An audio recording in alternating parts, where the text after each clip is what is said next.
స్వతంత్ర భక్తి ప్రేక్షకులకు నమస్కారం.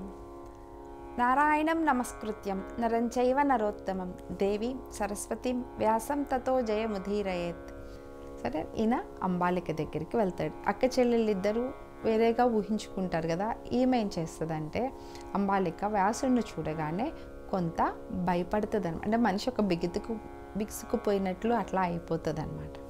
సో బయటకు వచ్చి, అమ్మ, ఈమెకు కలిగేటువంటి వాడు మంచి విద్యావంతుడు, వీర్యవంతుడు, పరాక్రమవంతుడు, అంతా మంచి సత్సంతానమే కలుగుతుంది, కానీ పాండువర్ణంతో పుడతాడు అని చెప్తారనమాట. మనకి ఇక్కడ వచ్చేటప్పటికి వ్యాసుడు చెప్పినటువంటి ఇది అదే, వ్యాస భారతంలో ఉంది కూడా అదే. కానీ మనం చాలా గ్రంథాలలో దానిని పాండు వర్ణాన్ని కాస్త పాండు రోగం చేసేసారు. పాండు రోగంతో పుట్టాడు పాండుడు అన్న, ఏ రోగంతోనూ పుట్టలేదు. ఆ వ్యాసుడిని చూసి ఆమె భయపడేటప్పటికీ, అంటే మనం ఒక రకమైనటువంటి భయం కానీ బిగుసుకుపోయినప్పుడు మన శరీరంలో రక్త ప్రసరణ ఆగి ఒక వేరే రంగుకు వచ్చేస్తాం కదా, ఆమె ఆ విధంగా ఉండటం వల్ల పుట్టినటువంటి వాడు పాండువర్ణంతో పుట్టాడు. అప్పుడున్నటువంటి ఈ శాసనాల ప్రకారం చూసుకున్న అంధుడికి ఎలా అయితే రాజ్యార్హత లేదో, పాండురోగం ఉన్నాడికి కూడా అలాగే రాజ్యార్హత లేదు. ఒకవేళ పాండురాజుకి పాండురోగమే కనుక ఉంటే ఆయన రాజు అయ్యేవాడు కాదు కదా. ఆయనకుంది పాండురోగం కాదు, పాండువర్ణం అంటే తెల్లని రూపం, తెల్లని రంగు అని అర్థం. ఈ చెప్పగానే ఆమె మరలా బాధపడుతుంది.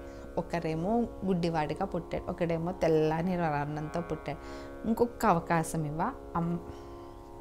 అంబికని మరలా నీ దగ్గరికి పంపిస్తాను, ఆమెకెటు పుట్టినటువంటి వాడు అంధుడు పుట్టాడు, ఇంకొక అవకాశం ఇవ్వు ఆమెకి అని చెప్పగానే సరేనంటాడు వ్యాసుడు.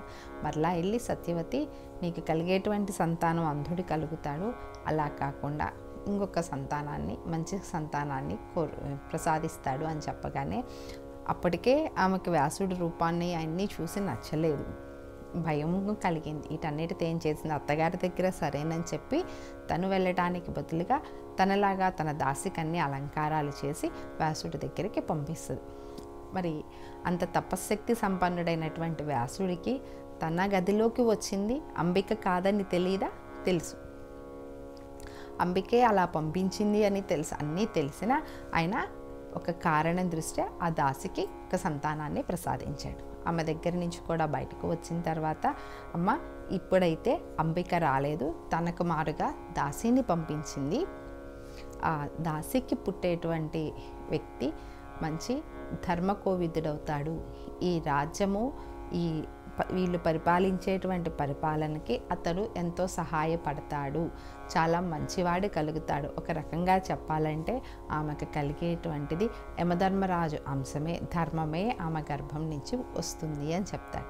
ఆ మాటకి ఆమె ఆశ్చర్యపోయి, అదేంటి అంటే, అప్పుడు ఆయన యమధర్మరాజుకు సంబంధించినాడు. యమధర్మరాజు ఎందుకు దాసీ గర్భంలో పుడుతున్నాడో వ్యాసుడు చెప్తాడు సత్యవతికి. మాండూక్యుడు అనేటువంటి ఒక మహర్షి ఉండేవాడు. ఆయన ఒకరోజు తపస్సు చేసుకుంటూ ఉంటే రాజ్యంలో దొంగతనం చేసి దొంగలు వారు దొంగిలించినటువంటి సంపదని రాజభటులు వెంటపడుతూ ఉంటే ఆ సంపదని ఈ మాండూక్య మహర్షి దగ్గర వదిలేసి వెళ్ళిపోయారు. వచ్చినటువంటి రాజభటులు కూడా ఇతను మహర్షి తపస్సు చేసుకుంటున్నాడు అనేటువంటి ఈ విషయాన్ని కూడా మర్చిపోయి ఇతను దొంగతనం చేసి తీసుకొచ్చుకొని, అంటే దొంగతనం చేసి ఈ ఋషి రూపంలా కూర్చుని తపస్సు చేసుకున్నట్టు దొంగ నాటకం ఆడుతున్నాడని వారు తీసుకెళ్ళి రాజు ముందు పెట్టారు. రాజు కూడా న్యాయాన్యాయాలు ఆలోచించకుండా, విచక్షణనేమీ లేకుండా, నిజంగా అతను చేసి ఉంటాడా లేదా అనేటువంటి ఇది కూడా ఆలోచించకుండా, అంటే దొంగిలించిన సొమ్ము అక్కడ దొరికింది కాబట్టి ఇదే సాక్ష్యం అని అది సాక్ష్యంగా భావించి అతనికి శిక్ష విధించాడు. అతన్ని త్రిశూలానికి గుచ్చి ఉంచారనమాట. అలా గుచ్చి ఉంచిన తర్వాత కొన్ని రోజులకి రాజ్యంలో అన్ని అపశకునాలు, అనేక ఉపద్రవాలు సంభవిస్తూ ఉంటాయి. అందరికీ ఆశ్చర్యం వేస్తుంది. ఇప్పుడు దాకా బాగానే ఉన్నటువంటి రాజ్యంలో ఈ ఉపద్రవాలేంటి, ఈ దుశ్శకునాలేంటి, ఎందుకు ఇలా జరుగుతుందా అని ఆలోచించి ఆ మంత్రులు అందరూ ఆలోచిస్తే అక్కడికి పోయి ఇంకొక మహర్షి వచ్చి చెప్తాడు, ఎంత పొరపాటు చేసావు, ఆ మాండుక్య మహర్షి ఆయన ఎంతటి గొప్ప మహర్షి, ఎంతటి తపస్శాలి, అతనికి మీరేంటి ఈ శిక్ష విధించటం ఏంటి, మీరు చేసినటువంటి ఈ తప్పు వల్లే మీ రాజ్యంలో ఇంత ఉపద్రవాలు సంభవిస్తున్నాయి, ముందు అతన్ని ఆ శిక్ష నుంచి తప్పించండి.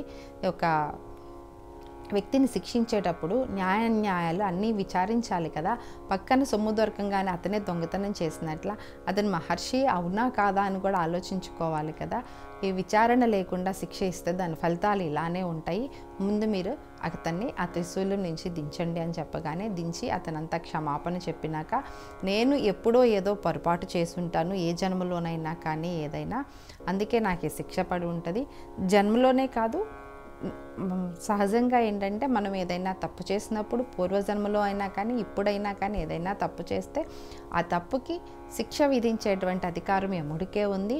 మన ప్రాణం పోయిన తర్వాతే కాదు, మనం బ్రతికుండంగా కూడా మనం చేసిన తప్పుకి ఏదో ఒక రకంగా అయినా మనకి మనం శిక్ష అనుభవించేటట్లుగా చేస్తాడు యమధర్మరాజు. నేను వెళ్ళి యమధర్మరాజుతోనే తేల్చుకుంటానని నేరుగా ఆ మాండక్యుడు యమధర్మరాజు దగ్గరికి వెళ్తాడు. సెలవు. నమస్కారం.